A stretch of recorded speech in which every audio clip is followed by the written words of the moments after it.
Okay, so ratio tables, something that we did a lot of work with a couple weeks ago. So let's see how we do. So there are 14 Lifesaver candies in a roll, okay?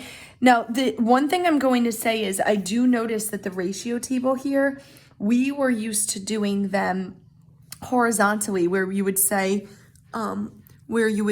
one roll has 14, okay? And then we would double it. Remember we did that? 2 rolls has 28, okay? So it's the same thing, only now it's going up and down, okay? So 1 roll has 14. So now they went to 3. If they went to 3, you also have to multiply this times 3, okay? So they multiplied it by 3 to get there, so I have to multiply 14 times 3. And you can use any strategy. I know my marker's dying. Let me just grab another marker. You can use any strategy you'd like. I'm going to go ahead and just use standard algorithm. So 4 times 3 is 12. 3 times 1 is 3, plus 1 is 4. So that's 42 Lifesavers. Okay, now how did I get to 56? Well, 42 plus 14 more, and let me just double check that, but 42 plus 14 more, 4, 5, 6, yeah, is 56. That means I did one more pack, because remember, there's 14 in a pack. So if I had 3 rolls and I had 42, I have one more roll. So 4 rolls must have got me that 56. Now to do 4 to 8, I'm actually doubling, okay? So I double 4 times 2 to get to 8. So I also can double 56. So I multiply it by 2. Or you can use different strategies like doubling 56 by adding it twice. 6 plus 6 is 12. 5 plus 5 is 10, plus 1 is 11. So that must be 112 Lifesavers. Okay, and then the last one, I have 112. I'm seeing how many to get to 140.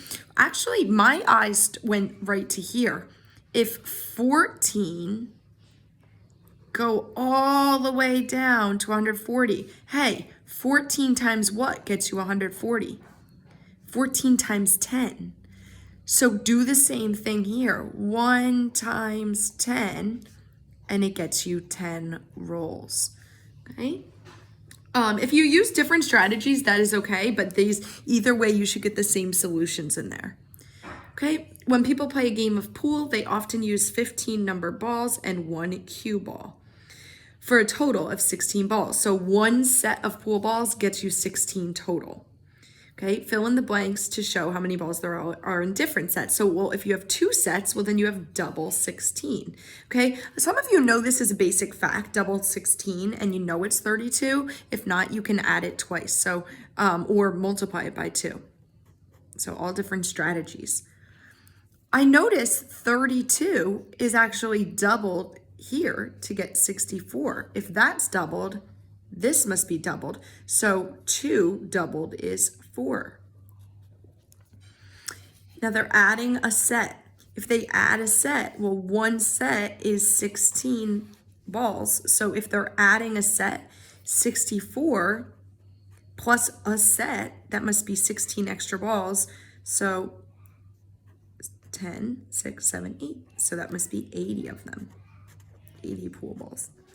And then here, hey, this reminds me of the first one. My eyes go and I see 16 balls and then I see 160. Well, how do you get from 16 to 160? You multiply by 10. So from 1 to here, I should also multiply by 10 and I would get 10 sets. Okay, and the last one, 2 questions are a little bit of a different skill, and that's okay because we're spiraling and reviewing all different skills from 4th grade. So factor pairs from 36. If you were in my homeroom, we always said finding factors, always start with 1. And if you weren't, that's okay, you can just watch. So finding factors, I kind of use that alliteration. Alliteration is a reading thing. For the words that have that same sound, finding, factors. And I use that to remember finding factors, always, always, always start with 1. Now I'm making number pairs that go together to make 36. Okay, and I always remember factor times factor is product. So these are the factors that make 36. So I keep using, I did 1 times something, I keep going. 2 times what? Well, 2 times 15 is 30. 2 times 16 is 32. So 2 times 17, 2 times 18. I think it's, so it's, or you can do 36. Can I split it into 2 parts? 2 goes into 3 once, that's 2. Subtract, you get 1. Bring down the 6. And 2 goes into 16 8 times, and that's 16. Okay, so 2 times 18. 3 times, 12, 24, 36. Hey, 3 times 12. 4 times, I know 4 times 8 is 32. Hey, 4 times 9. 5 times nothing. 6 times 6. That's a flip-flop, you stop. And what that means, if you're new to that, is it means one way it says 6 times 6, and the other way it says 6 times 6. It's a reversal or a flip-flop. So this is all the factors for 36. I've got 1 times 36, 2 times 18, 3 times 12, 4 times 9, and 6 times 6. So it's got 1, 2, 3, 4, 5 different 5 pairs, 5 factor pairs. And a pair is like a pair of shoes. That means they're together. Okay, and list all the factor pairs for 42. So same thing, finding factors, always, always, always start with 1. 1 times 42, 2 times 20 is 40, so 2 times 21. 3 times, I'm not sure if 3 works or not. What I can do is say, well, 3 times what is 42? Do it backwards. 42 divided by 3. Let's see if we get anything. 3 goes into 4 1 time. That's 3. Subtract, you get 1. Bring down the 2. And 3 goes into 12 4 times. And that is 12. Subtract, you get 0. So it was 3 times 14. I really don't want to miss any. 4 times nothing. And I know that because 4 times 10 is 40. 4 times 11 is 44. So it skips right over it. So I tried it. 5 times nothing. 6 times 7. And 7 times 6. Flip, flop, you stop. And what that means is forwards and backwards should be the same. So 6 times 7 and 7 times 6 is a reversal of each other. So let's see how many factor pairs. 1, 2, 3, and I just need to say one of these, so 4. So there's actually 4 factor pairs, okay? This one you don't count twice because 6 times 7 and 7 times 6 is with using the commutative property, it's the same thing, okay?